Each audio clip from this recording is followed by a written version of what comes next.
பிரிந்தவர் சேர. திருநெல்வேலி மாவட்டம் அம்பாசமுத்திரம் வேணுகோபாலர் கோயிலில் கிருஷ்ண ஜெயந்தி அன்று பாலூட்டும் வைபவம் நடக்கிறது.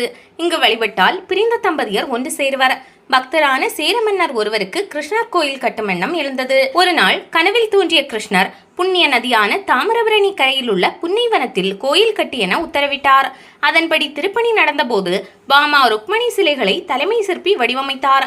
அவரது கனவில் தோன்றி, இது போன்ற அழகிய சிலைகளை இதுவரை நான் பார்த்ததில்லை. இங்குள்ள பாமா ருக்மணியரை விட்டு எங்கும் செல்ல மாட்டேன் என கிருஷ்ணர் தெரிவித்தார். இங்குள்ள சுவாமி நித்திய கல்யாண பெருமாள் எனப்படுகிறார். புல்லாங்குழலுடன் இருப்பதால் வேணுகோபாலர் என்றும் பேருண்டு. கருட சேவை, வைகுண்ட ஏகாதசி விழாக்களில் பாமா ருக்மணியுடன் சுவாமி எழுந்தருள்கிறார்.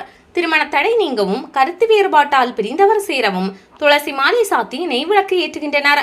சாலக்கிராம கல்லால் ஆனதால் சுவாமிக்கு எண்ணெய் காப்பு, பாலாபிஷேகம் மட்டுமே நடக்கிறது. கிருஷ்ண ஜெயந்தி அன்று காலையில் கண் திறப்பு, சங்குபால் என்னும் பாலூட்டும் வைபவம் நடக்கும். சுவாமியின் முன் தேங்காயின் 3 கண்களை அர்ச்சகர்கள் திறப்பர். இதன் மூலம் குழந்தை கிருஷ்ணரே எழுந்தருளி கண் திறப்பதாக ஐதீகம்.